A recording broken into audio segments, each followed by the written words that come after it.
History.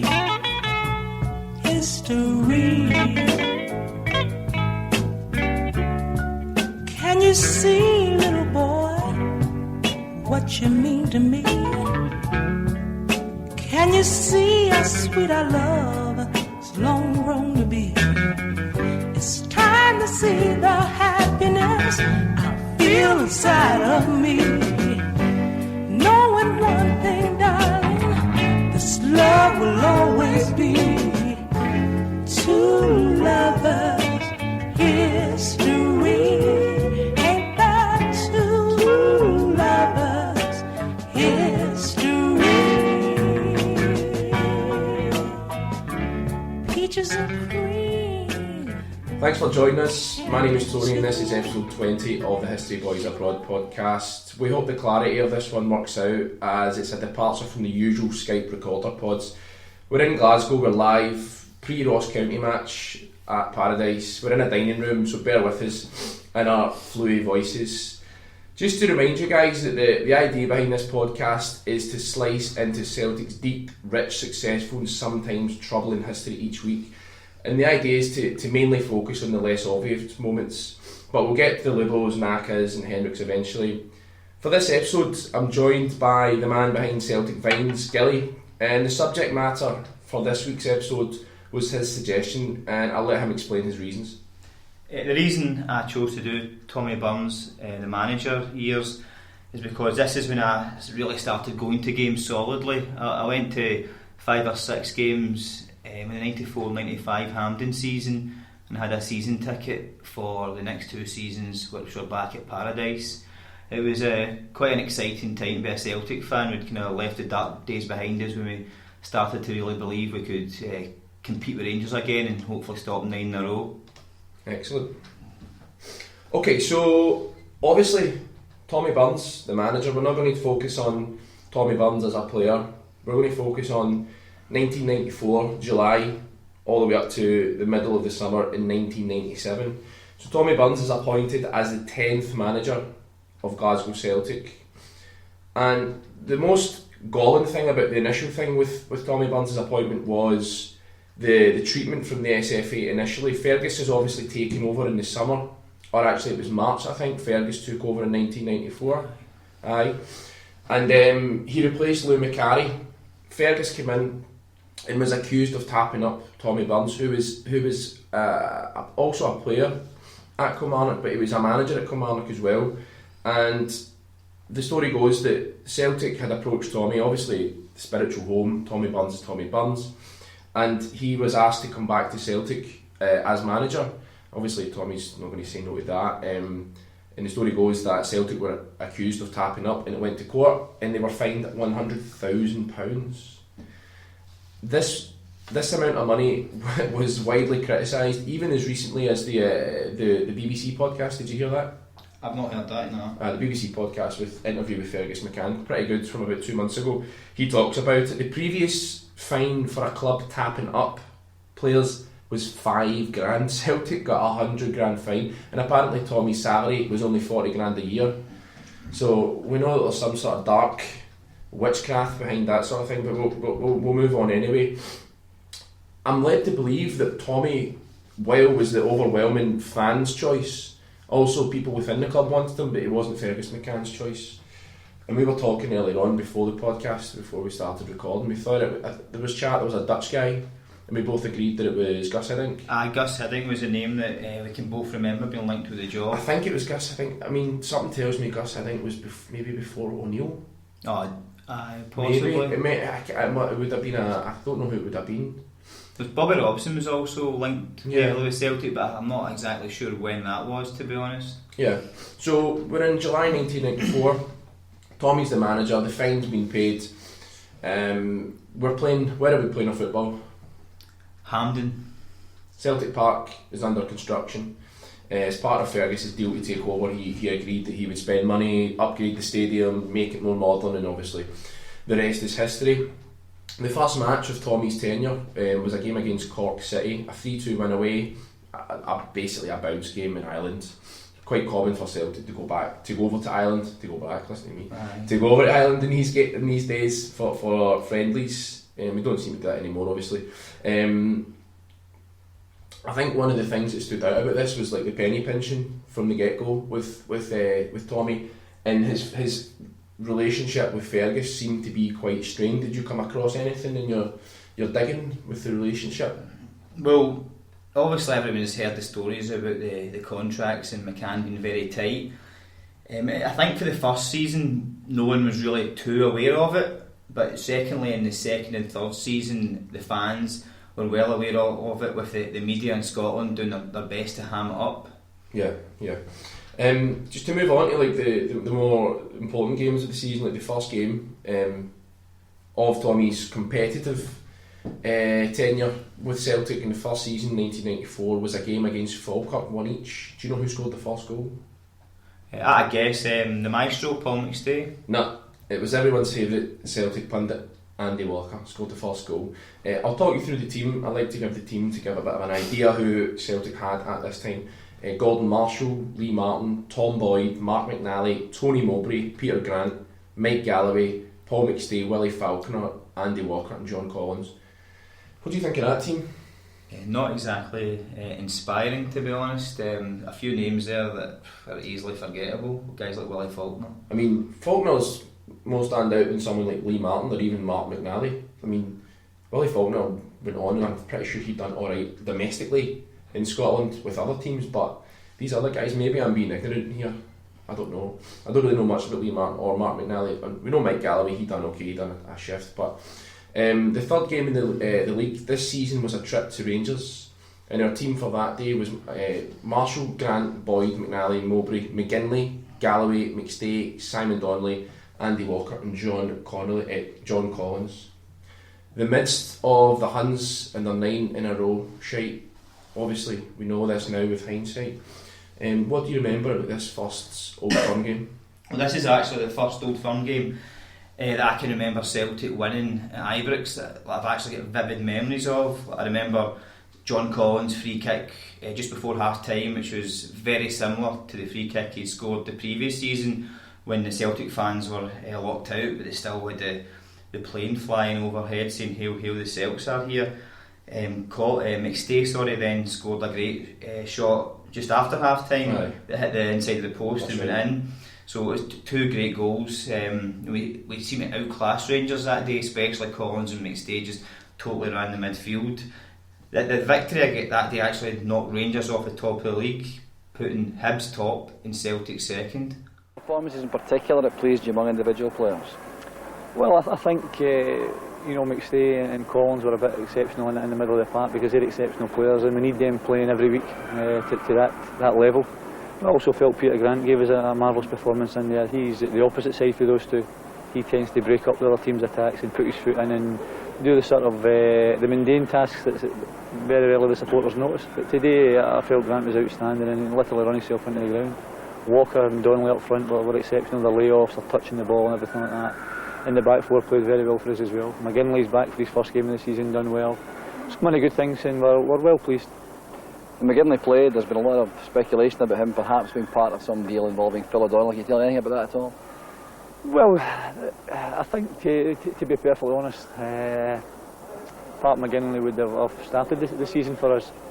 But he's had 1 or 2 personal problems and Pat felt and spoke to me along with his good lady that he felt maybe be better moving off, and I tried to get him to reconsider that. Told him that he was very much part of our plans if he wanted to stay and try it out. But he felt again, come back in to see me and felt it would be better if he moved elsewhere. And it was also something almost happened for him that hasn't yet happened. And in a way I'm quite glad it never happened because I feel he's still got a lot to offer Celtic, and I would hope that he would reconsider again over the weekend and stay and be a Celtic player because I think he's a very good footballer. Having said that, will there still be some interest? Is there any basis at all on the talk of Phil O'Donnell? Well, I think that's unfair job for me to get involved in that. I think the press have been flying a kite for weeks now about players who are going to sign, and what I keep saying is when we sign a player then we'll talk about it, and I want to be fair to other clubs and other players involved as well. From the audio there, I've got a question for you. Do you think that this transitional period that Celtic were in, the buy-over, the possible extermination of the club, Rangers running absolute riot, not enough money. You know, we're not even playing at our home. Do you think this is the most difficult period of any Celtic manager ever? Can you ever, and obviously in your lifetime it has to be, but you know, from the history that you know, can you compare it with anything? I think it would be hard to argue against that with the looming nine in a row coming with Rangers, and Rangers seem to be at this point an unstoppable juggernaut.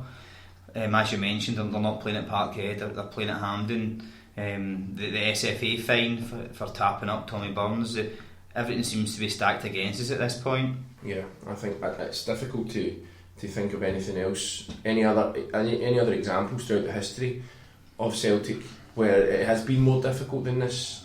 So this is something that is going to be a theme perhaps in the podcast, where you see Tommy trying his best and he's putting out some amazing performances. He gets a couple of big results, but it just never quite works. And you have to think, is it exterior issues, you know, issues off the pitch that are interfering with the performances on the pitch? But we start pretty well in this season. We're sitting top of the league at the end of September.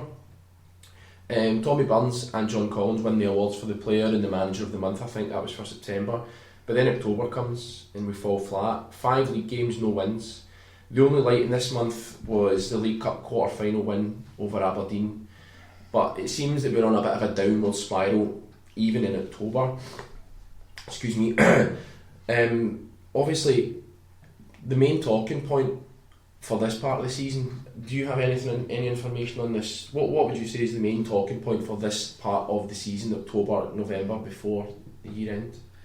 Well, from my research, I've realised that Celtic actually went 11 games unbeaten from the 24th of October. Not unbeaten, they lost. Not unbeaten without a victory, yeah. Which is until Boxing Day that year, which is totally unthinkable these days when we seem to be winning games and setting records for winning games in a row. Yeah, but I mean, I'm more pointing towards a certain final against a certain team from somewhere. Well, I tried to blank this from my memory, mate. Yeah, dancing in the streets of Rafe. It's the first cup final I've ever remember Celtic watching, and I can remember the first 2 goals being one each, and Charlie Nicholas scoring from the rebound, and you think that's it, that's us won a cup. But Celtic seemed to grasp defeat from the jaws of victory. Yeah. So that takes us up to we've lost the League Cup final. We're losing a lot of games, and as you point out, we go 11 games between October and December without a win. And I guess for any manager in this day and age, especially in England, we just see the guy who Swansea just got sacked in like 3 months. Juan de Ramos, who's a manager of Malaga, gets sacked within 18 games, because if you don't win 11 games, but a club like Celtic, it's just dreadful. Yeah. I think if that had happened any time in the next 2 seasons, then Burns would have probably been on his way, to be honest. But when you're just new to a job, back in those days, 20 years ago, you had essentially 6 months to a year's grace period. These days, they don't have such a thing, as the sacking of Bob Bradley proves. Yeah, at the time, and I think he was just maybe given time because of who he was, because of the situation, like the circumstances he was working under was incredible, really, as we spoke about. One of the most difficult times of any Celtic manager. His tenure was just littered with fucking issues. The fact that we weren't even playing at Celtic Park, I guess you can make a comparison with Dylan not being able to play at Celtic Park. I'm only joking, obviously, about that one. But so Tommy Coyne come back to haunt us. We released him a couple of seasons before we sold him. He scores two against us. We draw 2 each with Motherwell. But Tosh McKinlay makes a debut, and I think Tosh McKinlay's one of the shining lights of Tommy Burns. Obviously, there are more prominent players that were signed. The Three Amigos straight away, but also even Andy Tom. But for me, I would argue that McKinlay was arguably his best signing. What do you think? Aye, McKinlay went on to be a great left back for Celtic for the next 3 or 4 years, and even now you're hard pressed to think of a better left foot at Parkhead, apart from the 2 obvious, Lubo and Naka. McKinlay, for a wee strange looking guy from Scotland, had a great left foot on him. Exactly. Set up lots of great goals for Celtic from the left hand side, including a very important one later on this season that I'm sure we'll talk about. Aye, I read that Celtic won 5-0 one game and Tosh McKinlay got 4 assists. Aberdeen, that's it. Aberdeen game. I think we'll talk about that in a bit more detail. That's going to be in the final season. But at this point, with Celtic not having a lot of money, we haven't spoken about any transfers yet, because I didn't really find many transfers in the season. Did you come across any transfers? And obviously, there's no transfer window at this point. It's very flexible. Did you come across any? Yeah, I think at the start of the season we brought in Andy Walker on a free transfer, which is obviously extremely exciting. I mean, you can't ask for much more than that. Not. We brought in Phil O'Donnell for 2.5 million, which those days was a lot of money to sign a midfielder for, especially for Celtic with the biscuit tin mentality. But O'Donnell again went on to be a very good player for Celtic. I remember his debut when he scored 2 goals against Partick Thistle. Yeah. And obviously, as we've just discussed, I think Tosh McKinley for around 400,000, great value for money player. Absolute bargain. One of the things that we're going to talk about later as well, after we've spoke about more transfers, is the amount of money we actually spend is much more than we spend now, even though we're in a better financial footing these days. We talk about the biscuit tin mentality, it's just a blanket fucking response, but when you look back, we spent over 8 million one season, and this is when things were tight. So we'll come back to that point, because we sign in Van Hooijdonk, we sign in Cadete, we sign in these players. Well, Cadete was free, of course, but I think one of the things that Burns was alluding to was the fact that he was wanting to bring in youth players like Chris Hay, Brian McLaughlin, who go on and make a little bit of an impact at Celtic, but we're not performing very, very well. This period of 11 games without a win, what do you think was going wrong? Was this just the fact that we're playing to our ability? Because we went through the team, players like Gordon Marshall, Mark McNally, sorry if these guys are listed, probably not, but anyway, like, are we performing at our level, or are we, is it, what do you think? Well, I think we're performing to a level, as you're saying. If Gordon Marshall's listening, I think he's usually referred to as fucking Gordon Marshall. The guy was absolutely terrible for Celtic, and if we go back to the cup final against Raith Rovers, he threw the ball in the net essentially for the second goal when he palmed it out to Winsell Dale to score a tap in. Yeah, I mean, that's the team was just very mediocre. I think the 11 games that, what have you got to say? I think what we're seeing here is Burns could get the players to raise their games for certain games, big points like the Rangers one that we went 2-0 at Ibrox, and later on in the season we beat them, and also the cup final at the end of the season. But as you're saying, the squad are playing their ability for a majority of the season, and you can't raise them like that for every game, so that's why we're getting these terrible runs of not winning for so long, because there's an extreme lack of quality within the squad. We do break the duck of the non-victories by the last game of 1994. I kind of do my research by the year as opposed to the season. So the last game was a 2-0 victory against Falkirk. Peter Grant and Andy Walker with the goals. Andy fucking Walker. 1995 January, not much happening. 6 games, 2 wins, 4 draws. 1-1 at Mordor to open the new year. And I think, looking at this and looking at our form, 1-1, we're actually doing quite well there. What do you think? The 1-1 draw at Rangers, to be fair, like back in those days, I was going to Ibrox and not getting beat was probably a plus. From my research, I realised it was actually 3 days after Tony Mowbray's wife had passed away. That's right. He actually considered playing, but I think Tommy Burns spoke to him and told him... forced him to stop. He forced him not. Yeah, not forced him, but like he was just adamant he wasn't playing. It's amazing to think that Mowbray, the defender, the player, was such a winner that he was willing to put himself through that, when years later when he was in the Celtic dugout he just seemed such an insipid character. Obviously you covered that passive, you covered that in depth in episode 5 of History Bhoys Abroad. The road to Paisley, unfortunately. The road to hell, So he was a very passive character, but he was a bit of a leader on the park, and obviously he started the huddle. But to go to one each at Rangers, and the goal, do you know who scored the goal? Paul Byrne, his actually second goal against Rangers that season.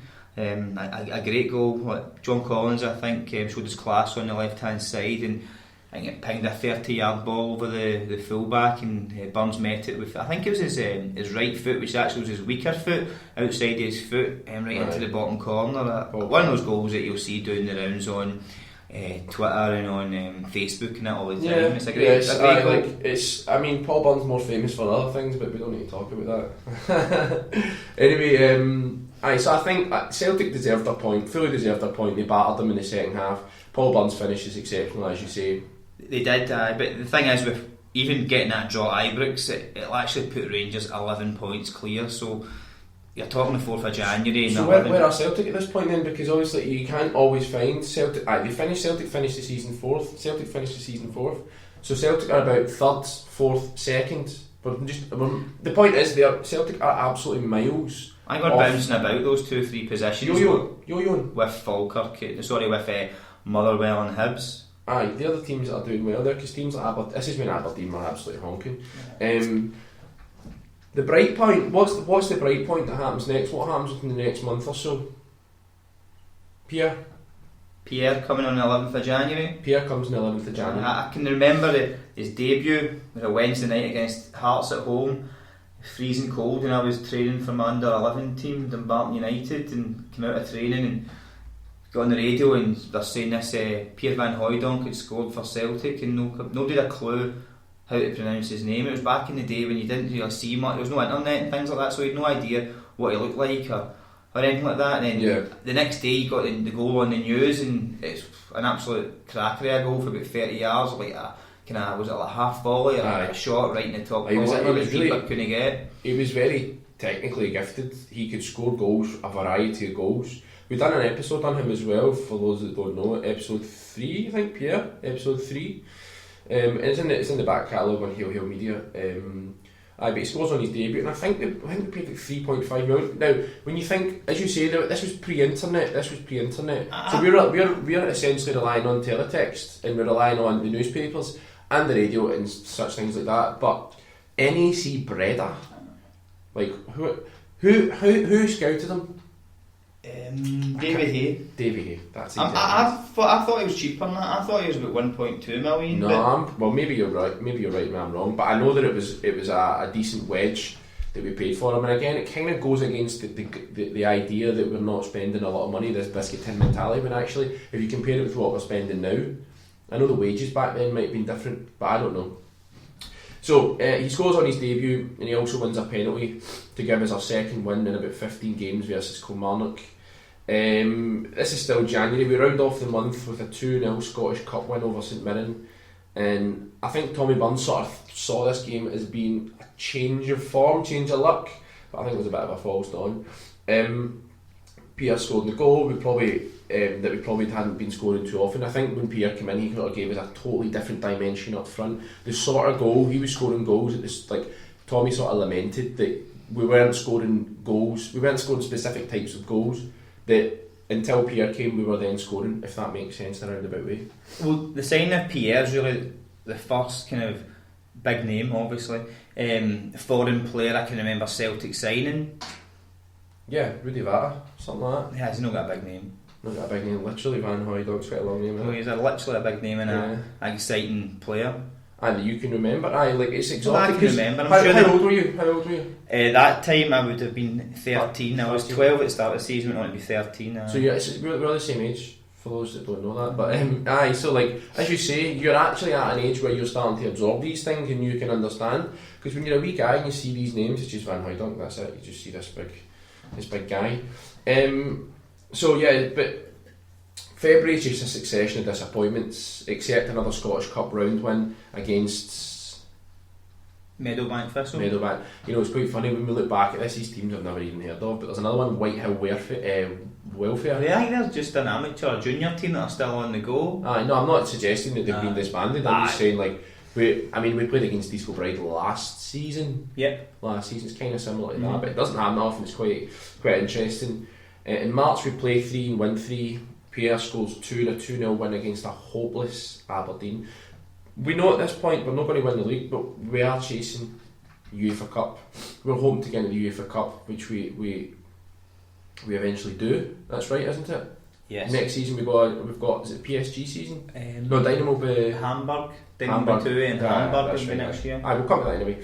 And this is the game, like one of these games. This is about the time we release a new strip, and it's that fantastic away strip with the white one with the green and yellow sleeve and like this flashes across it. Aye. That's the holy grail of strips for me. That's the one that I'm scouring eBay and Gumtree for on a regular basis, even the equivalent of eBay in Spain, which is a different website. So if anybody's got it, Tony's willing to pay £100 for it? Tony's not willing to pay £100 for it because, I mean, if it was brand new, I'd pay £100. I'd probably pay up to about £50 for it, but there. If anyone does have it and they want to sell it, and that, if anyone wants a list of what I'm after, just send us a DM. So it's my Holy Grail strip. And this is a 2-0 game, 2-0 win against Aberdeen. John Collins scores a penalty to beat Gilly in the next Scottish Cup game, and we play them again in the league away in the same result from an Andy Walker goal. So things are kind of moving up a little bit. We're a slight improvement, but the problem is we're in March and we've kind of had that massive lull in the middle. We start really positively in September, then it's shite right up to about March, which is not good enough. Well, it's not good enough obviously because we then struggle. We finished at 4th in the league. Rudy Vata had been brought back into the team. He was supposed to be moving, he was bumping his gums. I think it was either going to Reading or Olympiacos, and he done quite well. We're in April. Walker missed a penalty in the Scottish Cup semi-final at Ibrox, and because of Hampden being at our home, we were then playing games at Ibrox when Rangers weren't even involved, which again is a really bizarre concept, and it's probably another indication of the sort of pressure Burns faced as a manager. Would you agree with that? I suppose I don't know if any other team would have had that because they're playing at Hampden and need to move it to somewhere else. It's just a kind of strange situation. I'm sure if it was Rangers or Partick Thistle or some other team like that, they'd have had to play their game at Hampden because SFA seems so precious over the big games being played at Hampden. It's strange to let it go anywhere else. As if they'd even try to financially help Rangers. Yeah. So we're playing our games, the Scottish Cup games at Ibrox, because we technically have a home in Hampden, and it's just a very bizarre time. Things were just not really destined to happen for Tommy Burns. It seemed things were just so bizarre initially. We played the replay only a few days later, and we win 3-1. Ironically, Pierre Van Hooydonk was injured, but the goals came from O'Donnell, Collins and Falconer. 6 games, 2 wins in April. Again, not exactly good enough. Do you think Tommy Burns was the right guy, wrong time? Unfortunately, yeah, I do think he was the right guy, but the wrong time. But I don't think there's any other manager that could have stepped in and done a better job than Burns. It was a very hard time, as we've alluded to earlier, to be the Celtic manager with the opposition we were facing and the struggles within the club that were still going on with Fergus McCann and his so-called kind of biscuit tin mentality. He was very involved in the club, but do you think Tommy Burns was too emotionally involved? Like a genuine spiritual home in Celtic Park. He was attached to the club emotionally. Do you think that impacted on his time? I think it certainly impacted on his time and his decision making. There's no way it's going to be difficult for him to step back and look at things objectively. Well, that's it. It's a nail on the head. Obviously, it's just natural for Tommy Burns to let his heart rule his head on certain occasions, and I'm sure if he was to have been the manager 10 years later or 15 years later, a bit more experience, some of his decisions and might have been different. Actually, interesting listening to an interview with his son Jonathan on Over and Over Radio a few weeks ago, which was a really good interview if you want to look out that. And his son Jonathan says that the one thing Burns would have changed would have tried to manage the people above him better, which is a clear reference to his relationship with Fergus McCann. Yeah, it's difficult though, like the guy Fergus McCann has bought the club and he's changed it all and he's sort of revolutionising Celtic, and hindsight allows us to be very appreciative of the work that Fergus McCann done, but it just seemed like you made that point earlier on Twitter, 99% something. What was that point? I think I was just making the point that Burns and McCann polar opposites. McCann was 99% business, 1% football. Burns would have been 1% business and 99% football. Well, 99% Celtic, to be honest. Yeah. So we'll continue on, and then we're into May the 2nd, and Partick Thistle, who are about to get relegated or are at the bottom of the table, beat Celtic 3-1, which again it just further compounds like how shite things are. What you need to remember is a lot of these teams are playing at Hampden, and so they will raise their game because one, it's at Hampden, and two, it's Celtic. So a lot of these guys are never going to get to play at Hampden again. Yeah. So that unfortunately that's going to go against Celtic. Yeah. I mean, the whole season is just fucking, everything is, like, the fact that we even come away from this with a trophy, which we're about to talk about, is, it's a massive achievement for Celtic, but more so for Tommy Burns as a manager. So the game we're going to talk about now is, we've got the 2 games to finish off the season. We know the final game of the season is the Aberdeen game. No, sorry, the cup final game when we play in the Scottish Cup final against Airdrie, not Aberdeen. But we have a specific 3-0 victory game. Yes, Rangers in the last Old Firm game of the season on the 7th of May.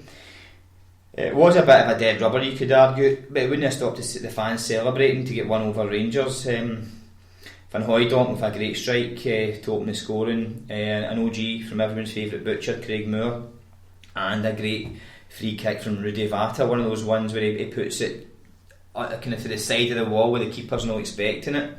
So at least the fans had something to cheer about that day, even if Rangers had won the league. Yeah, the team that day, Bonner, Vata, Boyd, O'Neill, McKinlay, McLaughlin, McStay, Grant, Collins, Van Hooijdonk, Donnelly. I think O'Donnell comes on and Falkner comes on.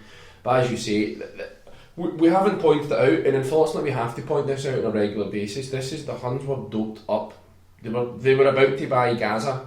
This was the chat. When I was looking at the newspaper clippings on Celtic Wikipedia, when I was looking at it, you're looking at newspaper clippings, a review of the game, and at the bottom it's like, Rangers are in a lot of trouble and they're going to go and spend £5 million in buying Gaza. Basically, their solution to the problem of not winning everything was to throw a blank cheque at it.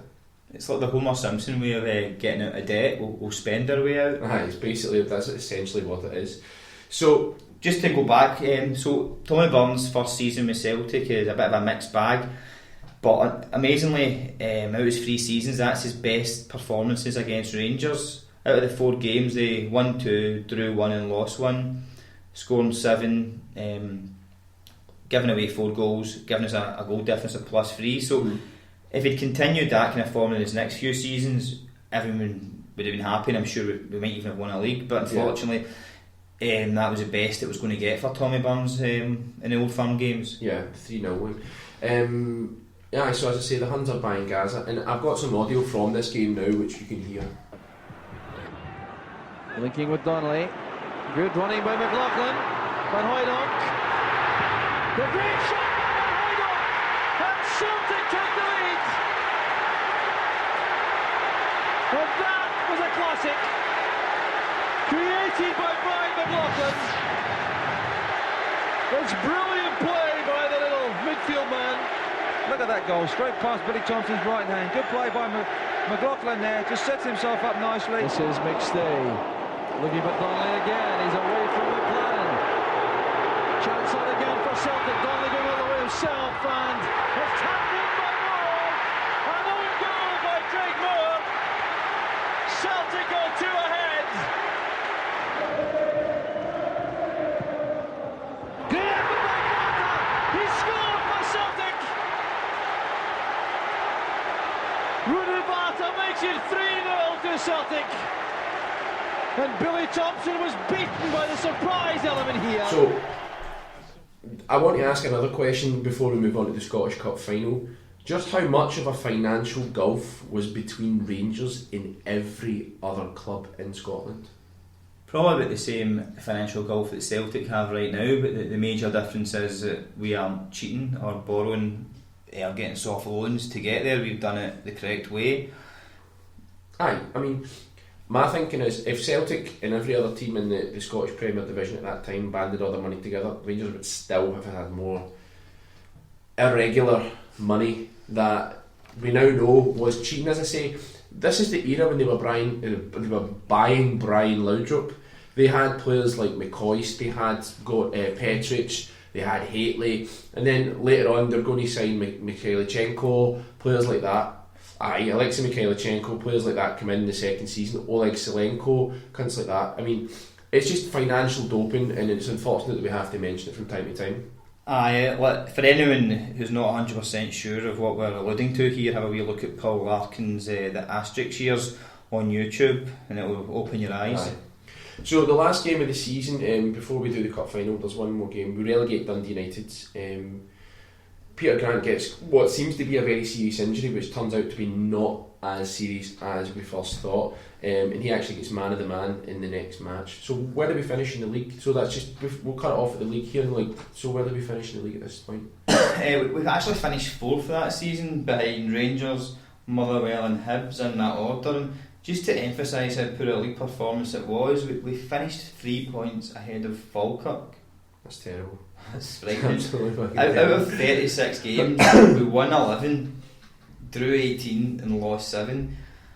It's just night and day compared to what we're used to these days. No, I know, we're very, very lucky, and it's kind of one of the reasons why it's good to do this. It's because people that listen to podcasts, the demographics of people listening to podcasts, you were saying earlier, maybe approximately our age, late 20s, maybe up to mid 40s or something like that. People younger than that need to remember that things were not this fucking good, especially right now. Things are amazing just now. So then now we're going to talk about the famous and unfortunately the only trophy of Tommy Burns' managerial career, and that's the Scottish Cup final. That's for Van Hooijdonk. Great header! And Celtic are ahead! Pierre Van Hooijdonk scores his 8th goal in Celtic colours and sets the cup final alight.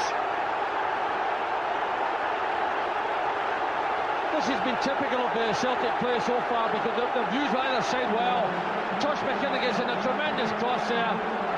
Van Hooijdonk gets up brilliantly, meets it perfectly, really gives the goalkeeper no chance, but Celtic have used both flanks very well in the early stages, and obviously Van Hooijdonk there has shown the threat that he possesses. Tremendous start for Celtic. A perfect start for Celtic, and their huge support. Right to length. Well, an outstanding header from Pierre Van Hooijdonk. The delivery from McKinley was superb. So, we've heard some of the chat from the game. If we didn't win the Scottish Cup, now this is important, if we didn't win the Scottish Cup, would Celtic have recovered? 4th in the league, Yes, close to Falkirk. absolutely. If in Celtic's history is shown, any time we're down and we're out, we'll come back.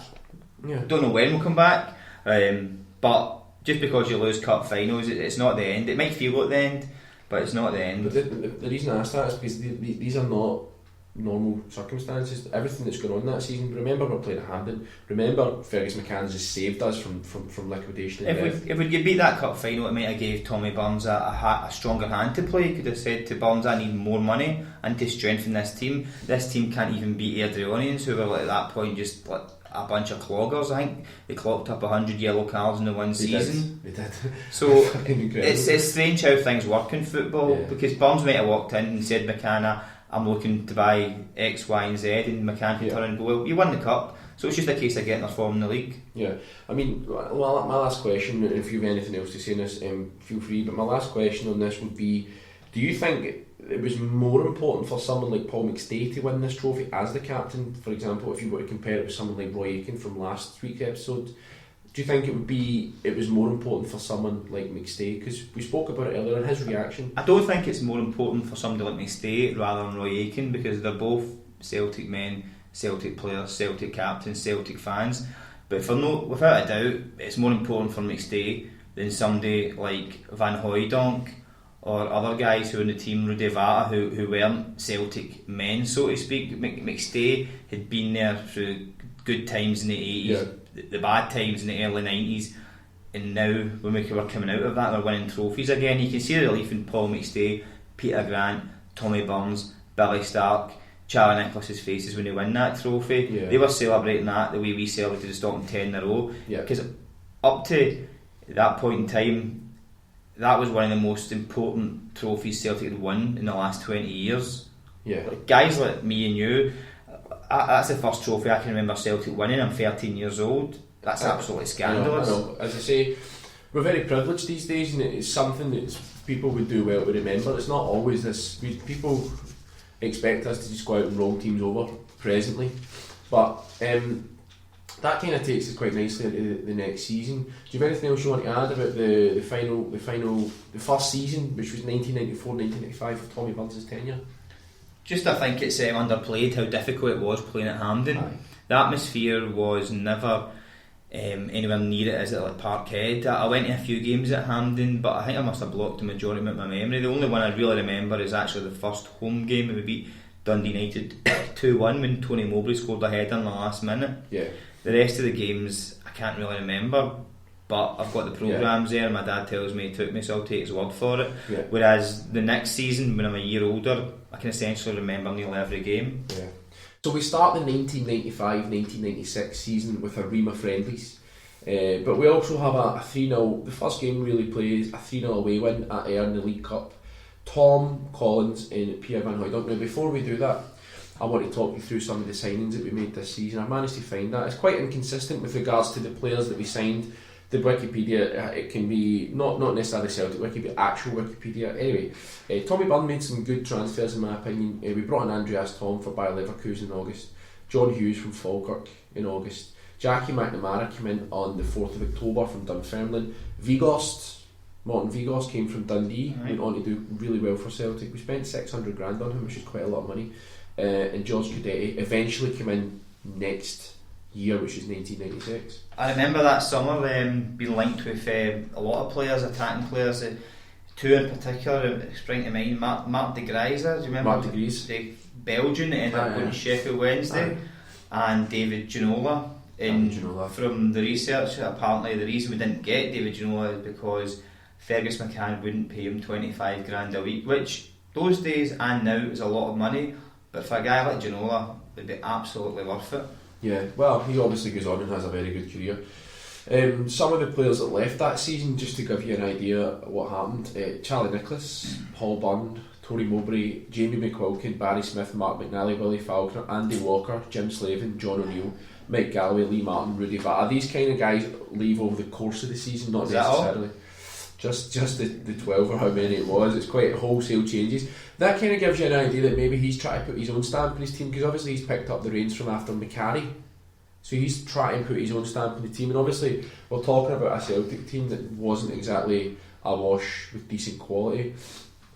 So we finished August with another win against Wraith Rovers. We beat Wraith Rovers a couple of times actually in the first month or so, which is in no way is this redemption for the fucking previous Coca-Cola Cup thing in 1994, like the League Cup the year before.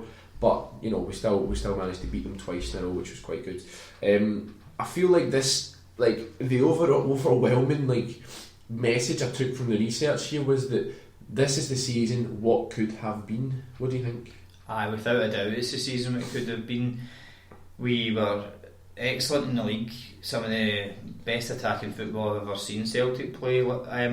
St Anthony, quite a prominent Celtic kind of Twitterati member, he asked the question, your 3 favourite seasons supporting Celtic, and this was my second or third favourite season, I can't remember. Obviously the outcome of the season wasn't what we'd have wanted, but for actually going to the games week in, week out, it was brilliant. The atmosphere at Parkhead with the new North Stand and the main stand was brilliant. Yeah, there was some Twitter chat about that earlier on. We'll talk about the Twitter stuff later on, but people were alluding to it was the football was really starting to take shape.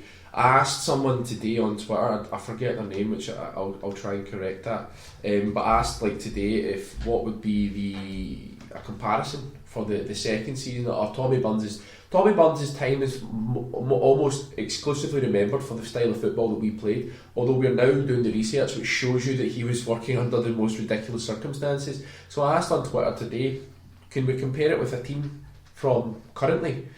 Chaz Wisdom, CHAZ Wisdom, said Barcelona, which I thought was a little bit out there, but I think Chaz is a wee bit too much festive spirit, to be honest. We were good, we were playing good attacking football, but it certainly was not Barcelona-esque. Yeah, I mean, when Barcelona have got players at the back that can tidy up, I think one of the biggest problems that we had was defence was like 10%, and that we had heavy in attack. Well, I think one of the criticisms you can have of Burns' teams is the imbalance they seem to have with almost world-class attacking players, with then backed up by Peter Grant, Brian Eel and guys like Gordon Marshall, or latterly Stuart Kerr. there just didn't seem to be the same balance all over the park, and as the famous saying goes, you're only as strong as your weakest link, and if your weakest link's Gordon Marshall, then you're not very strong. He's taking a bit of doing on this podcast. Hopefully get another one later on tonight. That's not very nice. Anyway, so we'll move on from the aggressive tone of the festive Gilly here. So the season, what could have been, the reason that we say this is because Celtic drew 11 games. 11 games, and we'd won, I think it's 2 or 3 of them, we would have been the champions. Essentially, the story goes, Celtic had won 3 of those games that we drew, and we're going to talk about them later on because there's something that really sticks in my throat with this. Celtic had won 3 of the games of the 11 that we drew, we would have won the league. And again, we're playing against a Hun team that were up to their eyes in fucking financial irregularities, soft loans, as you put it. We have a really interesting UEFA Cup game here. Dynamo Batumi, a Georgian team, kind of post-Soviet Georgia, which, I mean, I don't know, I'm quite interested in going to these sort of places now. Going to these places pre-internet and pre-whatever would have been a daunting task. Dynamo Batumi, and I had to Google Dynamo Batumi. Batumi's a city. I digress. But we are sent out there to play in an early leg. And it's a completely unknown team, a completely unknown side, and it just kind of reminded me of these games we've played recently. Astana, fucking Kazakhstan, Azerbaijan, Karabakh, who's the other one? Shakhtar Karagandhi. It seems to, I don't know, we just seem to get drawn against these mad far-flung teams. I think it's because we're in the draw so early doors these days with all the changes that UEFA or FIFA, whoever it is, are making, so the lower down yard in the draw where Scotland is now, the more chance of getting these belters for Scrabble you're going to get. Exactly. Andy Walker said that he was terrified, and I was reading... He's a shite bag, so it's expected. Total shite bag. But like players like Simon Donnelly, Peter Grant, we had to sleep in our tracksuits, the beds were filthy in the hotel, we had an armed guard at the hotel because the hotel kept getting ransacked, and it was just a really, really horrible environment to go and play. So Celtic actually... they're losing 1-0 initially, and we come back and win 3-2. And it's actually quite a good game. You can watch the game on YouTube. Some very, very good goals. I think something tells me Simon Donnelly scores quite a decent goal. The return leg, we win 3-2 away. The return leg we win 4-0, which was our biggest European win in a very, very long time. We're out of the League Cup. We play Rangers, not the Rangers. We play Rangers in the League Cup at home. And we actually win 4-0 twice on the bounce after that. Batumi, as I said, and we play Hearts and we win against Hearts 4-0. And the annoying thing about this was we win 4-0 twice in a row before playing the Huns, and then the Huns just put us out, which is kind of indicative of Celtic at the time, and Rangers just having money to burn. We beat Hearts away 4-0 at Tynecastle. No matter what era of supporting Celtic, winning 4-0 at Tynecastle is a great result. And then, as you say, we win the second leg against Dynamo Batumi 4-0 again at Parkhead. So you're going into this Old Firm game thinking we've got a great chance. Yeah, I mean, to move on a wee bit into that, after this game, the Dynamo Batumi, we get drawn with PSG. Mm-hmm. Now PSG just fucking dispatches. You were at that game? I was at the 3-0 game at Parkhead. At that point, PSG were without doubt the best footballing team I'd seen in my young football supporting life. Particularly remember Patrice Loco running riot that night, and Rai, the Brazilian centre mid, just absolutely strolling it. I remember as well their fans being a bit mental in the fact that they had to be split, because I think it was the left wing and the right wing would fight with each other. So it was a bit of an interesting night, but we get taught a lesson that night, and I actually thought we had a good chance of getting a result, because in the first game we get beat 1-0 away from home, and that's the one you mentioned in the Pierre Van Hooijdonk episode where he missed the open goal because the lights were in his eyes. Yeah, and then obviously you think 1-0 away from home, it's not that bad. 3-0 at home, and as you say, they run riot. Ryan, Patrice Loco. 3-0 good on 4 or 5. Aye. Excuse me. But Celtic tend to have a habit throughout Celtic's history of playing teams early on in a European competition that eventually go on and win a tournament that season.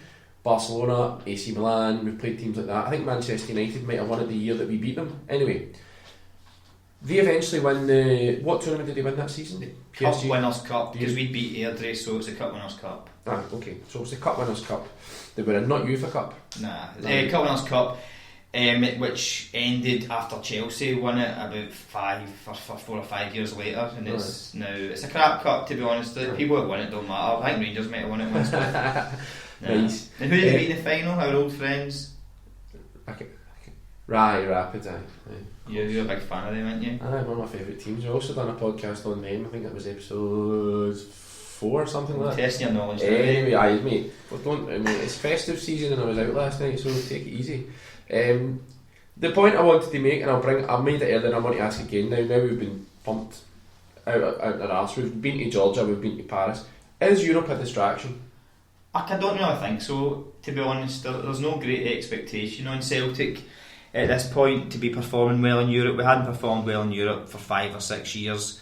We hadn't performed anywhere well for 5 or 6 years. But it's not like today or 10 years ago when we were doing well in the Champions League, doing well in the UEFA Cup. Then to even play teams like PSG and latterly Hamburg in the next season at Parkhead was good enough, to be honest. It's a departure, isn't it? Like, obviously the European jollies are maybe for the fans are more of a departure for the fans. Like, it's something exotic for the fans to enjoy as opposed to fucking getting beat off Wraith Rovers and fucking drawn with Falkirk. Well, that's the level we want to be competing at. So at that stage we weren't really competing at it or just performing at it. These days, as we've spoke about, we're lucky. Thankfully, we're competing at this level and we'd happily play MD at Parkhead. There is absolutely no comparison between Celtic then and Celtic now. No. Absolutely. The only one consistent. It's two different clubs. The only consistent is the hoops. Yeah, even the stadium is not the same as the stadium, and I'm pretty sure that anyone that was involved in Celtic back then is involved with Celtic now. But anyway, that's another story for another time. The draws, the 11 draws, just seem to be our biggest downfall. However, there is one extremely exciting draw, a specific one, 3-3. 3-3 at Ibrox, yes. For lack of a better term, this was an old firm classic. I think every Celtic fan over the age of 28, 29 will remember this game. Andres Tom's absolute thunderbolt to put us 1-0 up. We then had the miracle of a penalty at Ibrox that John Collins scored to make it decent penalty. I mean, when you watch it back, Gorham's the goalkeeper, of course. The pig, the flying pig, and I don't think he could have had it any sweeter, but Gorham was pretty close to getting it, but it was right in the corner, I think the right hand side corner. It's interesting seeing it because Collins has like a skinhead pretty much. He looks like someone's going to let loose in his hair, like with a pair of cheap clippers. Aye. I'm looking at you and... I'm looking at you and think I could do that if you a wee half hour, you could look like that. Yeah, it's going to be hard. So the Andy Tom goal, Gordon Marshall still in goals, John Collins penalty, we took the lead twice. Yeah, and then Rangers pull it back to 2 each, and there's a nothing ball down the left hand side, and Tom Boyd, an absolute great servant for Celtic, the man who captained us to 10 in a row and captained us to the last treble winning team, turns into what he thinks is Baresi, tries a back heel and gives the ball away. Absolute shocking defending. I don't know what he was doing thinking of that. If you haven't seen it, let's paint a picture. It's basically just outside the 18-yard box, but kind of closer, like to the angle of the corner flag, and he tries to back heel it. There's one place he's facing the crowd. There's one place the ball should go, and it's Rose Ed right into Hunn's face. Or even just give it back to the goalkeeper and let him deal with it. And then he decides to do that, and then I don't know who the other player that tries to track back. He gets turned inside out. And then it's an own goal by Tosh McKinley, was it? Because a defender in Marshall make an arse of it. Maybe it's I can't remember who it was, but it's a thing making Alan McCoist is there. But obviously the third goal, what Celtic's third goal? Well, I'm sure it's Tosh McKinley, the man we spoke about earlier, with a great cross with his left foot onto Van Hooijdonk, who outstanding glancing header. It's like it's the header that you want to see. It's a header that you want to score. I've scored headers like that. I'm sure you haven't, but like it's the header, it's the glance and the perfect point in the celebration, right into the crowd. Samaras. Same end, same style, same everything. Right in the crowd and no booking. Absolutely sensational. brilliant. Football was brilliant back then. So we're still in the first half of the season here. We win our remaining games in the league until the new year. One of the questions I was asked today, not asked, but it was a guy, his name was, I forget his name was Peter Welsh at Deft Left Foot, which is quite a decent username, I must add. He said it was the best football Celtic he's ever seen, and he pointed to a specific goal, Jackie McNamara's first ever goal for Celtic. Now, we were talking about this earlier on, I'm going to put it on the Twitter. Celtic have a 4-0 away win at Hibs, and it's a fantastic goal. Jackie McNamara starts the move. I'm pretty sure it's with Simon Dunn and someone else, and this was sort of indicative of the style of football Celtic were playing at this point. That was also a Vikhor's debut, I'm sure. Really, Martin Vikhorst. I always liked him. He was a good player. He's played the south side? No, he's south side of Denmark. South side Cumbie. Right. He stayed in Pollock Shields, so we see him about regularly when we go to school and that neck of the woods. Anyway, so into 1996, and basically we go undefeated until the season ends. But we're put out of the Scottish Cup by the Huns, as you alluded to. That's kind of it. It's like we don't seem to do anything against them. But we also beat Dundee United a 2-1 on the 3rd of March. Our form is good. Like, on paper, our form is good. We've improved massively. The Dundee United game, that was a Scottish Cup game. I remember that. My dad was at the game with my cousin with my season tickets, so I watched it with my grandpa in the house, and we were getting beaten 1-0 up to like 89 minutes. Aye. And then it was literally Roy of the Rover stuff, and my grandpa had left the room to make a tea or a coffee or something, and Celtic had scored 2 goals, and by the time he was back, and I'm jumping about going mental, and he thought I was at the wind up. Another one you can see on YouTube, just absolutely brilliant game. Yeah. So the next game that is worth mentioning in 1995-1996 season is the George Cadetti debut game. I pointed out Celtic have had 11 draws in this season. We're kind of about to go into like 8th or 9th draw of the season at this point. We're talking about, what is this, March? He gets signed when? The 24th of March, was it? 24th of February was paraded at Parkhead before the 4-0 win against Partick Thistle. Aye, okay, so he's paraded. He doesn't make his debut until about 5 weeks later. 1st of April. 1st of April. April Fool's Day, no less. 5-0 to Celtic. Now, we can talk about that game for Cadetti's goal, but I want to point out the fact that we know why he didn't play for Celtic. Farry, we know there was a delay of 5 weeks, but this was also the game of Tosh McKinley. 4 assists against him. Cadetti's goal, Tosh McKinley. But I want to ask, while we're here, in between Cadetti signing and being paraded and actually being given permission to play, Celtic had 2 games where they drew 1-1 with the Huns and 0-0 with Motherwell or Falkirk, I can't remember. Motherwell. Do you think that fucking the Farry thing impacted us? Do you think Cadetti could have made the difference? I know that's a very loaded conditional question. Absolutely. You look at Cadetti's scoring record for the times he was at Celtic, I'm sure it was like a goal or a goal and a half every it was like 30 goals 2 or 3 games. Or so like that. You look at that, so if he played 2 games, the chances are he's going to score at least 1 goal in at least one of those games. So there's points there that Jim Farry, the SFA, have essentially cheated us out of. Now, without going too body deep into it, we were accused of being paranoid back in these days.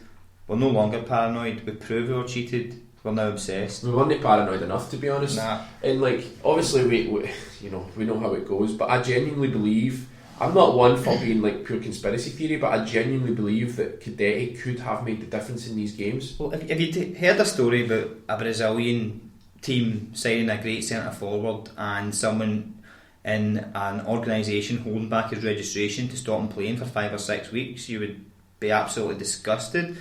But because it happened in Scotland and it happened against Celtic, it was just one of those things, poor Celtic. I honestly believe they would not, they being the baddies, the villains at SFA, I genuinely believe that they would not have allowed us to stop the 9 in a row. Obviously we stopped the 10. I just think that they would not have allowed us as a club to actually stop that, because obviously Celtic do everything first. We're the leaders. We have always been the leaders. we've done the UEFA Cup thing, we've done the European Cup thing, that deep mob. 9 in a row. We've done 9 in a row first. This is the point. To get 9 in a row was a massive thing for them. It can put them in the same sort of Catholics level. first. We signed Catholics first, fair point. But you know what I'm saying? I genuinely believe they would have done anything to stop us from stopping them. Aye, you're right, but let's not get too deep into that because that's a total other podcast. So, Cadet comes off the bench at 4-0 and he scores the 5th goal. A typical Cadet goal, absolutely brilliant. Dink over the goalkeeper. It was like the type of goals that Messi scores. For those that don't know what a dink is, Google it, watch this game. Perfect finish, absolutely just naturally comes to him. The roar from that goal actually blew Radio 5's microphones off the air for a good short period of time. Yeah, no, that's true. I remember reading that as well. So we're basically at the end of the season now. Pierre Van Hooijdonk has scored 26 goals this season. We finished 4 points behind Rangers, and as we spoke about earlier, converting some of these draws into wins would have made the difference. So Cadete comes in and he's instantly made an impact. And just to finish on this little blurb of bumming up Cadete and sort of talking down the SFA, I genuinely believe they held back for reasons that were snide as fuck. Anyway, so I get the feeling this season we've done much better from the first season. This is the second season of Tommy Burns' tenure. The second season we were talking about, 95-96. It does feel like we were on the cusp of something really good. Do you think this was the case? Do you think something was really specially brewing there? Absolutely. Going to the games, as I said earlier, was brilliant. The attacking football was brilliant. We still had a weakness at the back, but because we could score so many goals going forward, we were allowing that to kind of go undefended essentially. Yeah, the fans weren't too bothered about it because we seemed to be scoring at will and winning games at will, but we were winning games that essentially didn't always 100% matter. When it came down to it, we played 4 Old Firm games. Do you know how many we won that season? 0. We won 0, we drew 3 and we lost 1. So Burns' Old Firm record now in 2 seasons, he's played 8 games. We won 2, drew 4 and lost 2. So you can see that the momentum that he had from his first season wasn't exactly continued over to his second season. Yeah. And the thing that stands out kind of for this is that the Huns just had their number. They just had us in their back pocket. And they also had someone else's money in the bank that was funding all these world-class players that they were allowed to bring in while we were signing. You know, we had players like Falconer and Marshall and other players that we've gave a bit of a doing to on this podcast. But where did Celtic finish in the league then specifically? We finished second behind Rangers. They've got 87 points, we've got 83. Those 11 draws really done us in. We drew 5 games at home and 6 away. You can't help but think that Jim Farry handicapping us with holding back the registration of Cadet had a major impact on our final league position that season. Yeah, I agree entirely. So the 96-97 season, which is the final year of Tommy Burns' managerial career with Celtic, the year of the Bumbles. I would say the year of the Three Amigos, to be honest, but definitely the Bumbles were there, and I think that's an absolutely beautiful strip. We hadn't seen anything like that at Celtic really. Well, we've seen the Bumbles or the Three Amigos? The Bumbles, as in like the colour of the strip. This was around about the time when Borussia Dortmund were doing quite well as well, and they had that luminous yellow strip. But for Celtic to do it was quite a big deal, and we know that it's quite culty. We spent £8.3 million on Paolo Di Canio, Alan Stubbs, Tommy Johnson, Enrico Noni and David Hanna. Again, the point I'm thinking here is like, is it a myth that Celtic were actually biscuit tinned out their nut back then when we were? Well, it's probably because the media, or the Scottish mainstream media, want us to believe that, so they'd have been the ones that were ramming the biscuit tin and they're not spending money down our throats. But 8.3 million for Celtic to spend any time in their history is a lot of money. It's a lot of money. It's a lot of money to be given during this supposed hardship that we were under. The team for that season approximately: Alan Stubbs, Morton Vigost, Gordon Marshall, Malky Mackay, Stuart Kerr is another goalkeeper for you, Gilly, Stuart Gray, Phil O'Donnell, Peter Grant, Simon Donnelly, John Hughes, Tom Boyd, Pierre Van Hooijdonk, Paolo Di Canio, George Cadete, there's your Three Amigos, Brian Neal, Tosh McKinley, Jackie Mack, Paul McStay, Brian McLaughlin and Andreas Tom. Now, to me, we have an absolute core of very, very good players there. if you add in Stubbs, McKinley and Tom... Stubbs, to me, wasn't the same player for Burns that he was for O'Neill. For O'Neill, Stubbs was your 3.5 million Premiership level centre half. Under Tommy Burns, he did not perform at that level, in my opinion. Yeah, that's a fair point. But it's a lot of money that we did outlay. 3.5 million was a lot of Stubbs, and he came with quite a high reputation. But this is the third and final year of Tommy Burns' career, and I just want to make a point before you make your point. They say, like managers say in their managerial career, 3 seasons at one club is normally the right amount of time because it keeps things fresh. After that, things can get stale. The exception to the rule is Mr. Bean, Wenger. Guys like... Well, Arsenal fans will argue that it's getting stale, but this isn't an Arsenal podcast, So my point is, this was kind of like the last roll of the dice for Tommy Burns here, and he's been given a lot of money. We start...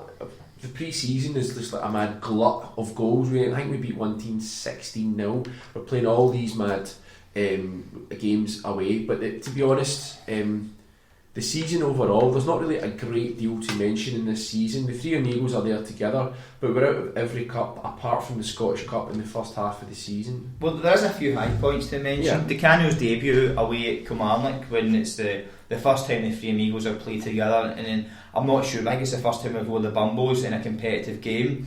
It's a bit of a cult game for Celtic. It was pissing down with rain at Kilmarnock, getting beat 1-0 at half time.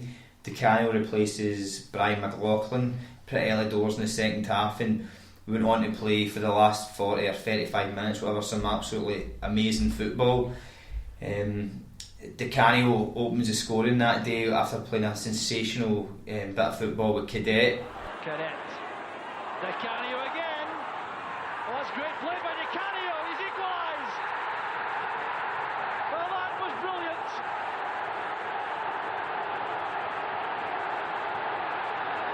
And you can see the effect that's had on the Celtic players and their supporters. What a goal it is.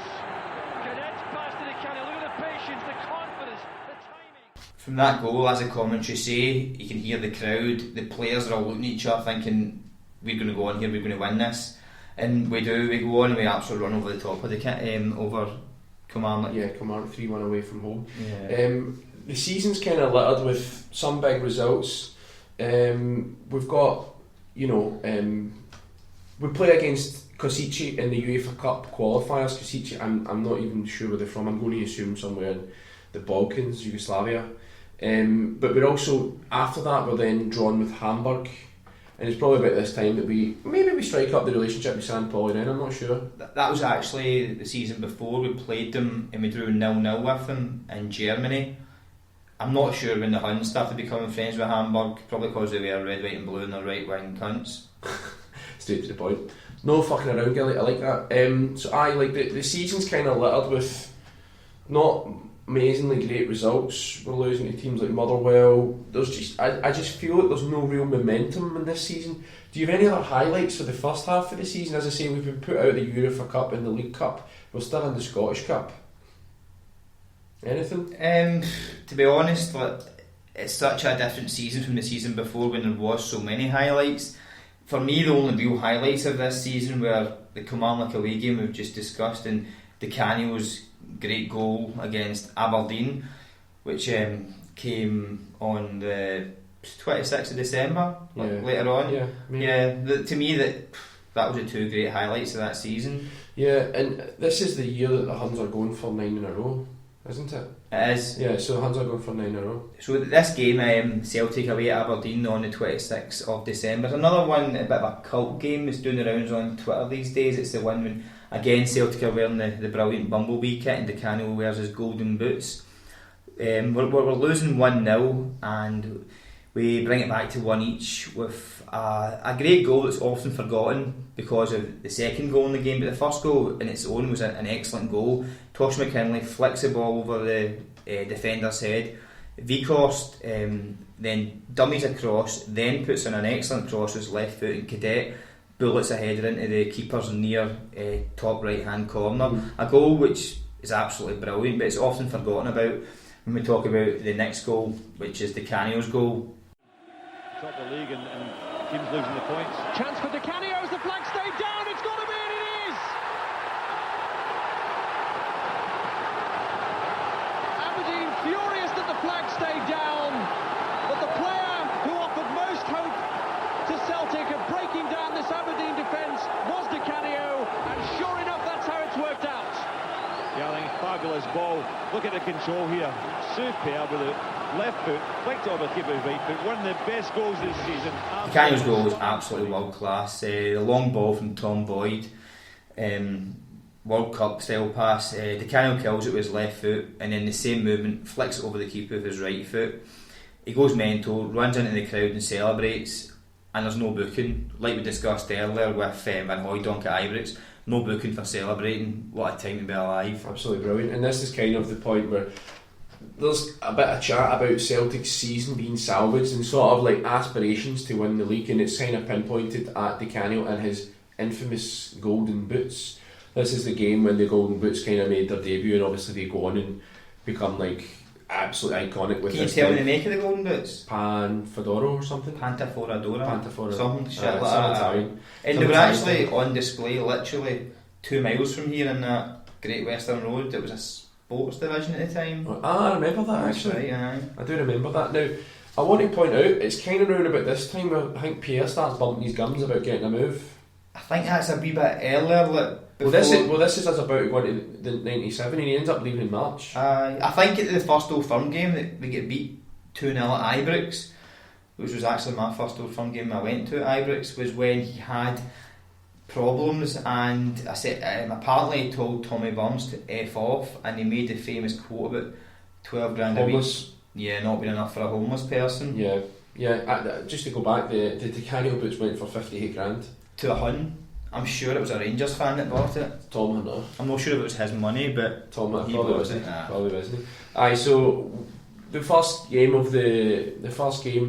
against the Huns in the final season, which is January the 2nd, 1997, was the 3-1 game which Gilly alluded to. But then we bounced back after that with a 5-0 win against Motherwell, a 6-0 win against Kilmarnock, and then we go on quite a bit of a run. We play Bayern Munich in a testimonial for Peter Grant. I remember that. It was a crazy foggy night, and my dad actually was in some sort of kind of Peter Grant lounge at the time because he was kind of friends with the guy who owned People's, who sponsored Celtic 3 or 4 years before, who helped organise the friendly, or the testimonial, sorry. Yeah. I remember my dad going to the game, coming back with this pure big massive programme like worth £5, which was a lot of money at those times. I don't know why I didn't go to the game, but my dad was definitely there. Yeah, Celtic actually go on and they don't do too bad this season. As I mentioned, it being quite low, but we actually do okay in the end. We dish out a few doings. We do beat Rangers in the Scottish Cup quarter final in March. We beat them 2-0. Were you at that game? I was at that game. That was actually the first Old Firm game I'd ever seen Celtic win. I remember the penalty early doors from Di Canio and then a header from Malcolm Mackay giving us a victory. And remember actually thinking that was it. We'd beat Rangers, it was the first time in a long time, and we would probably go on and push them. If not win the league, we'd push them right to the very end. And that was the game where that Rangers player fractured his skull. What one was that? Eric Boanderson, I can't even remember fractured that. his skull. I think it was him and Alan Stubbs had a clash of heads. But as you say, Celtic, Malcolm Mackay, I think he scored first. He scored a header, a big fucking looping fucking commanding, a big defender Fair header. corner, it was fair corner. A big defender header into the fucking big Varga-esque header, and then Di Canio with a penalty to give Celtic the win. We actually scored the first 2 goals. We scored the only 2 goals of the game within the first 20 minutes of the game.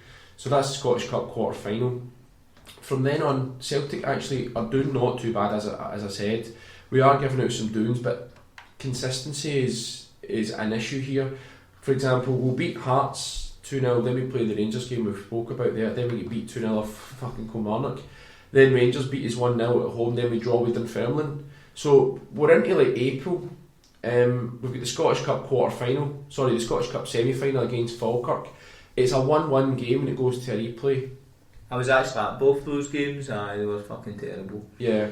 So The replay wasn't very kind to us and we lost 1-0 in the replay. Throughout this time there's a whole bunch of testimonials. There's one for Pat Bonner, there's one for Peter Grant, there's one for Brian McClare. Falkirk beat us in the Scottish Cup final replay, as I said. Then we beat Hibs in May 3-1. We draw with Kilmarnock 0-0. And it's right about this time I think we lose the league because Rangers essentially win the league. I think they win with 80 points and Celtic finish the season with 75 points. So essentially 2 games would have made a difference, but consistency in the latter part of this season was an issue. Do you have any highlights you want to add to like this final tenure of Tommy Burns? I think we've discussed the 2 main highlights are probably the Kilmarnock away, the Three Amigos really performing brilliantly, and the DiCanio goal against Aberdeen, which is both games I still spoke about very fondly with the Celtic fans. Unfortunately, this season the lows certainly outweigh the highlights. The lows obviously at Falkirk beating us in the semi-final of Scottish Cup at Ibrox, but there's no doubting that losing both Old Firm games, 1-0 to Rangers at Parkhead was critical. If we'd won those both games, we'd have won the league and Rangers wouldn't have been champions. And it wouldn't have been 9 in a row. It shouldn't have been 9 in a row. Shouldn't have been. But I've got some questions just to round off, and then we can talk about. Well, I just want to talk about the second game, the one the 16th of March 1997, when Rangers actually won the league at Parkhead. Essentially, it put Rangers 8 points ahead. Rangers goal that day summed up Tommy Burns as the Celtic manager, and unfortunately in my opinion it was a long ball from Alberts deep inside his own half and we didn't win the header. We were then weak for the second ball in defence. The keeper made a rash decision to come off his line, who was actually Stuart Kerr at the time, not fucking Gordon Marshall. Wow. And Malcolm Mackay had a chance to clear it in the line and made an absolute arse of it. So we had 4 chances to clear the ball and we didn't take any of them. Rangers scored and then sat back and soaked up all our pressure. Yeah, rudderless it seems. So, as I say, Tommy Burns' tenure is a what could have been and a sort of look back. What could have been and what should have been, to be honest, especially when the latter days when he had the great attacking players of the Three Amigos. What could have been, but I've got some questions from me to you here. Who was his best signing? Probably Van Hooijdonk, really, or for longevity, Tosh McKinley.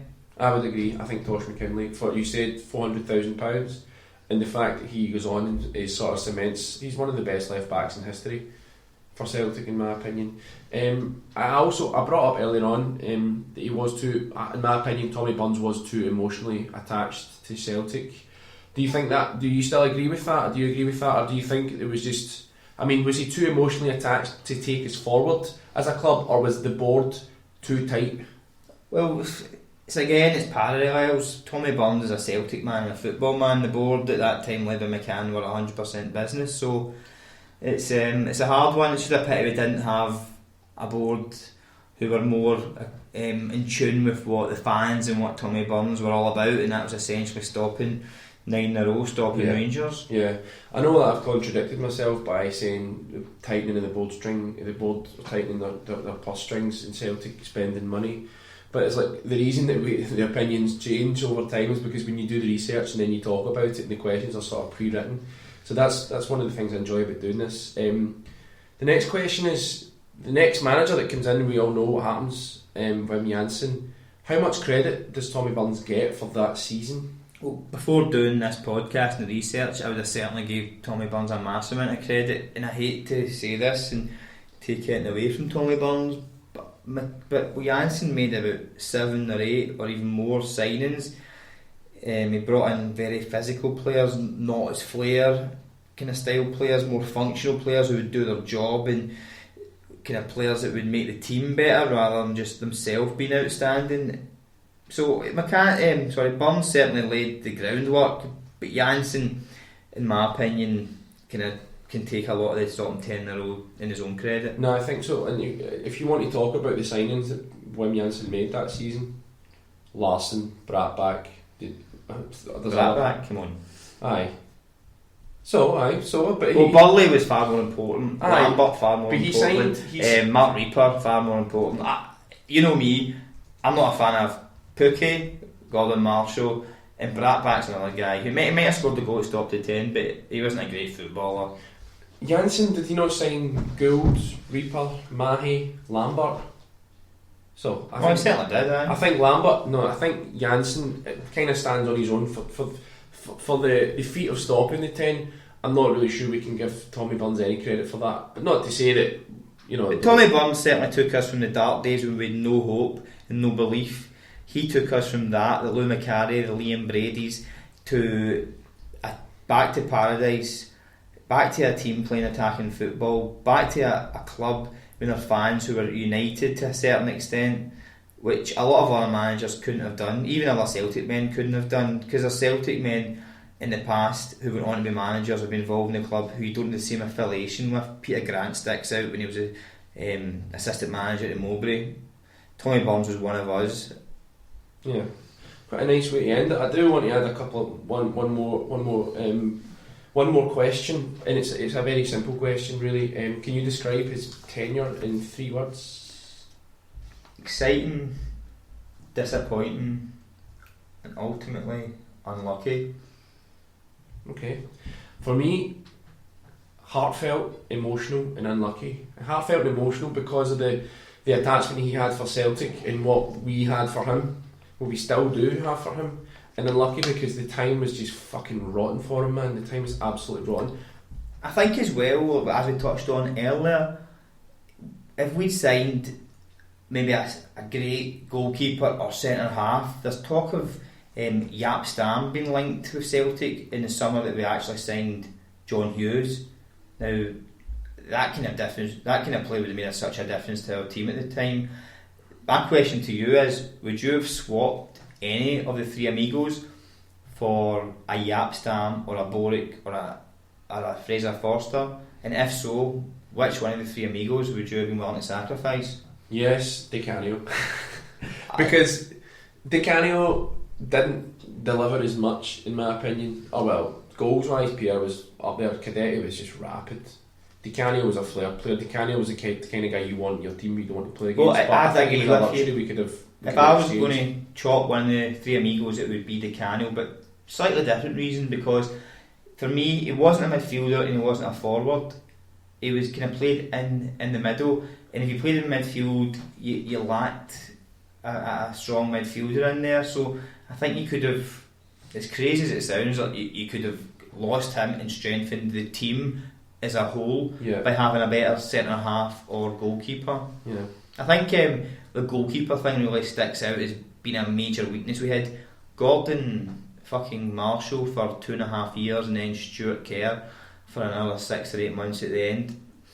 Neither of them are Celtic quality. Yeah, and it's indicative of the times. But I want to give a quote from Tommy Burns, and then if you've anything else you want to say, you can say it. If not, he says, "I probably did 15 or 20 years as a manager in those 3 years."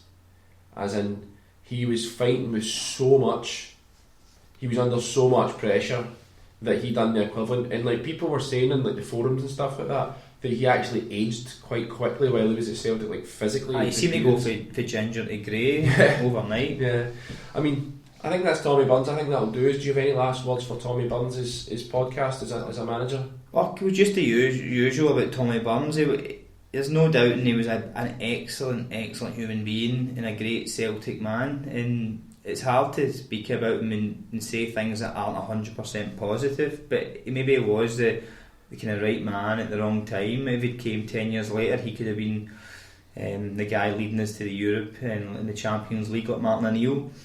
I've got a quote from a friend of the show, a boy called at Smitty 1888 CFC, a member of the Salt Market Celtic Supporters Club. What he says is, I met Tommy Burns a couple of times as a wee guy. I remember going to a signing session at the old Celtic shop in High Street for the new video Return to Paradise, the Tommy Burns story. I couldn't believe it when my dad started chatting away to him. It turns out they'd been friends growing up in the Carlton, and that to me kind of sets Tommy Burns apart from a lot of other Celtic men or Celtic managers or players that have had affiliation with the club.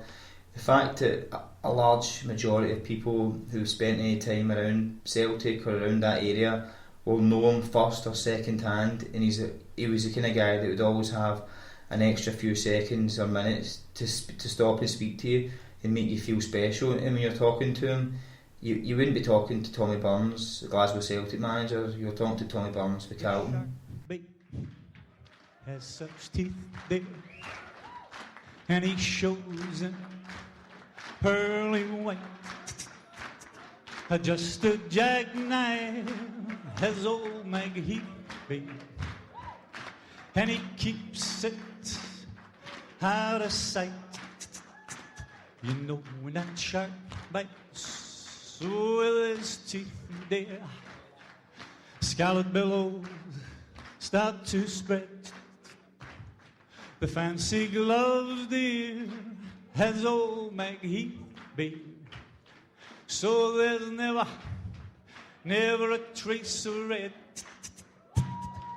Down the sidewalks, oh, Sunday morning, lies a body just oozing life. Well, someone sneaking round the corner. Tell me, could that someone be Mac the Knife? There's a tugboat down by the river, don't you know, where the seamen bag just a duping on down. The man is there for the wait, dear. Say 5 will get you 10 old Maggies back in town. Here by Louis Miller, he doggone split the scene, babe, after drawing out all of his hard-earned cash. And now Mac Heath spins just like a jailer. Could it be my man's done something rash? I said, Jenny Dava, oh, Suki Tadwi, look out for Miss Alaire Lignon and old Lucy Brown. Oh, the line forms on the right. So I'm joined by, still with Gilly, at Celtic Vines. I'm also joined by another friend, lifelong Celtic fan, Liam. Hello, Liam. Alright, how's it going, Tony? Not bad. So we're just back, literally just in the door from the Ross County game. What did you think? Very much like the last few home games, kind of round out the result. Thankfully tonight we scored the goals a bit earlier than the last few games, but the performance was very much the same, and the result thankfully was very much the same. But I'm not one of those guys to complain too much. If you're getting 3 points and you're winning and you're not conceding many goals, that's good. What do you think? I thought it was pretty much of the much, just sauntering along, trying to get just the result. I think everybody's kind of focused on the game that's coming up, but I think the thing for me is, like, this is the 8th game of 9 games in December, and we've not lost one. We've won every single league game. So won every league game and drew with City away, which City got a lucky draw. When you looked at the games in the month of December, you would have thought you'd have probably dropped points somewhere. You would have maybe taken a couple of draws just to keep the undefeated run up to. I know we're sitting here 3 weeks ago. I don't think many of us would have knocked back the record that we have. You know what I mean? So that's 55 points we're on. Going for 55. That's a hashtag somewhere in there, isn't there? So we're on 52 and 55 can be on Saturday. No. We have got 55. That's what I'm saying. So we've got 55 points tonight. Sorry, change the hashtag to got 50. So we have 55 points, and we have a record that we can meet on Saturday. 15 wins in a row, I think. Which is quite significant. I think that itself is a big thing. I don't think there's much to say about tonight's game. The only thing that's kind of stood out was Ryan Christie.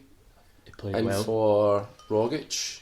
Well, just talking. And for McGregor, technically, because McGregor was suspended. Well, we're talking there before the game, and what team would you change for the upcoming Rangers game? And the only real change I can think would be a fit Rogic coming in for Christie. I'm not sure. Obviously, if Tierney was fit for Izagiri, I don't think there's anything else that would really change. Griffiths, and for me, there's a couple of decisions that have to be made. And most of the team picks itself. I'm going to maybe say 3 positions at a push. Striker, don't know who. I couldn't. We spoke in the game. I think Dembele. I think Dembele deserves I'll go with it. Dembele. Just because he scored 4 against them already this season. The other position that's up for debate is the Forrest and Roberts one. The conundrum. Who goes I'll right? go Forrest. Forrest. For me, Right, Roberts and all the talent he's got slows the game down. Yeah, He they're doesn't- two completely different players in my opinion. The way Rodgers wants to play is quick football, and Roberts, although I know he took his goal well at City, and maybe you could look He's at done that. that a couple of times. But I think I found in the cup final when Roberts was playing on the left and Forrest was on the other side, there was times when I just thought Roberts was just beat the man, put the ball past him and go, and Keep it but simple. he's no got that. He wants to hold the ball, a couple of tricks, which looks nice, but I think Forrest is the He one. slows that it down a wee bit more than any other player that plays in the wide positions for Celtic. But going back a step, like everyone's saying, Liam and Tony are both saying Dembele. Like, I think if I was Rodgers, I'd probably play Dembele.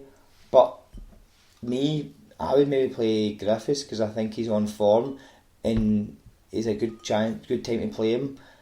Whereas I think bringing Dembele off the bench around 55-60 minutes would absolutely destroy Rangers, and it would terrify them. I think they would get their arse run off them from Griffiths, and then to see this like absolute physical specimen Dembele coming on to bitch them. When does that ever really happen? On paper that sounds great, like you've got two genuinely excellent strikers and you have that idea where you bring one on the second half to sort of finish the job. That doesn't really happen that often in the big games, but for me it's a choice between obviously the two up front, then the striker positions, then the other one is the Rogic. What happens if there's a Rogic? Rogic is fit, Rogic starts. Rogic is 80%. He plays. But the thing is, apparently Rogic was due back tonight. He was supposed to feature at some point tonight, but they just chose not to play him. Well, hopefully that's a sign that they're keeping him fit and ready to go for Saturday or Sunday. I don't know when the game is. The game is Saturday. Right. I mean, I don't know. Like, but the performance tonight was just, as you say, just going through the motions. Just like it's midweek game. It was cold, just sort of going through it. Cold for you. Cold for me, aye. But like, see, even at like the 75th minute of the game tonight, Celtic was like Ross County were just packed into their own half. Well, that's it. That's what it's been. But playing for Celtic's different from playing for any other football team, because essentially you're not playing a normal game of football when you're playing at Parkhead. You're playing against a 10 or a 9-man defence. It's not like when you're playing against teams that will break on you and things like that. It's a total different strategy. A 10 or 9-man defence, it's not as if it's like over the whole half of the park. It's in the final third. Yeah. You have got pretty much the full opposition team in the final third. Yeah. And you've got to look to break down that whole bank. It was like 10 players. 5-4-1 they were playing. Yeah. Like even Dundee, I think it was two weeks ago, were literally just like two banks of 5. Aye. And then Partick Thistle came and played like a 4-4-2 and totally shook it up, and it was actually a game of football. It was so strange sitting at Parkhead watching a team trying to attack. Yeah. You alright there? Aye, sorry. Frog in my throat. A wee frog in your throat. So I think for tonight's game, it's just another 3 points. There's nothing that I'll forget this game in a few weeks' time. Quite simple. For the weekend, we were talking on the way back to the car there about if you were offered a score draw now, you would take it. I want to ask you that question again. Would you still? I know we're only talking half an hour ago, but aye. Take a score draw before a ball's kicked. Aye, on the basis that you stay undefeated. And I don't know, like, I think that there's a possibility that you will get the win, but a score draw is obviously means score draw. It's not the end of the plan. We still have the game in hand cushion. To me, what I said was, if you would give me a score draw at half time, if that was going to be a favourable result, i.e. we're getting beat, I would take it. But before the game, I wouldn't take a score draw, because I think we're a better team than Rangers and we should be able to outscore them over 90 minutes. I think player for player. Player for player. If you take out the element it's a derby, you take out the element it's at Ibrox, and if you put both team sheets next to each other, in every position we have far superior players, and therefore it should be a no-brainer. But factor in Ibrox, factor in the derby, and it changes. I've seen a few people on Twitter and on Instagram saying that the Scottish team of the year so far would start off with Clint Hill at centre half, and I just think, were they drunk? Yes, drunk and on a lot of drugs. Because if you think that guy has been a better performer than Sviatchenko and Simonovic, then you're a fucking idiot. Yeah. So I think, like, I was talking earlier on about how Simonovic played tonight, and I was like, I thought he doesn't play 2 games in a row, but he will definitely be playing on Saturday. He's quite reliable. He got caught out tonight a little bit. Like, there was one chance at the end where he just miskicked the ball, played into one of their players. Was there no Robert Slack play in the middle of the park, but caused all that? Potentially. I want to, like, one thing I want to ask as well is Sinclair tonight. What did you think of Sinclair? Just go back on that. I thought, like, he was a little bit wasteful. What do you think? He's still obviously getting back to match sharpness. I think he should have had a penalty, but that's not I thought that was a penalty. Yeah. I thought it was a penalty as well. Just How is it not a fucking penalty? Because he's wearing green and white. Because he's wearing green and white. Why did I even bother asking? So any chat then for Saturday? Anything else you want to add for the Saturday? I would say if I was a betting man, I would put my money on Joe Gardner to commit the first foul, but to get booked between 85 and 89 minutes. He sounds like he's got a wee thing in your conspired. What do you think for Saturday? And be realistic. I'm not realistic. I think Celtic will win by a single goal, probably 1-0 or 2-1. I would take that every day of the week. It doesn't really matter. Although I've got a feeling they will score, and it will be Kenny Miller.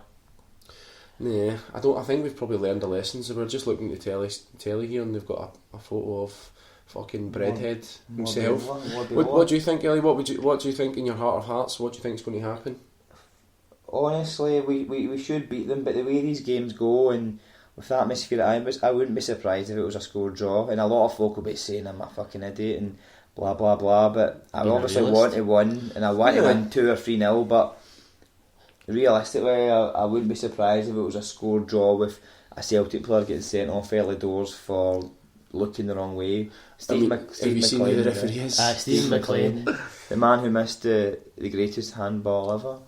And he was a season ticket holder at Ibrox. Somebody's getting a ticket. Somebody will be taking one of his tickets. His brother. Brother's a Rangers player who chose to play for Northern Ireland over Scotland, but the Scottish media amazingly missed that. Yeah. So anyway, before we go, do you want to just give us your Twitter handle, Gilly?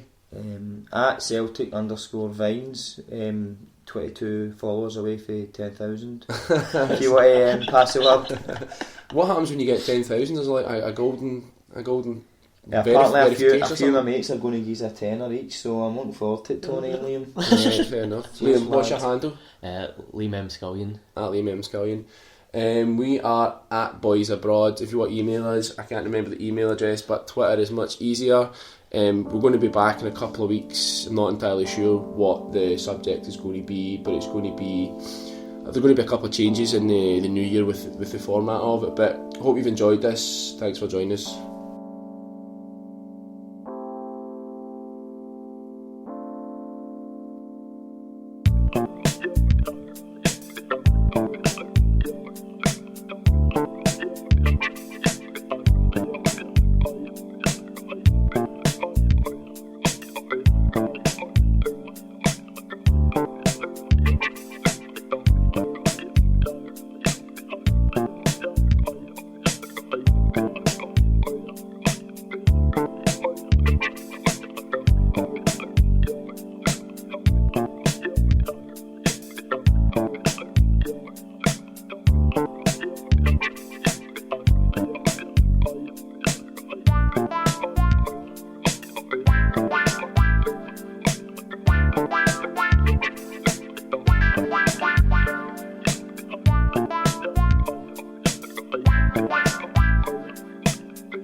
There's something between us anyway. I might not be the right one. It might not be the right time. But there's something about us I've got to do.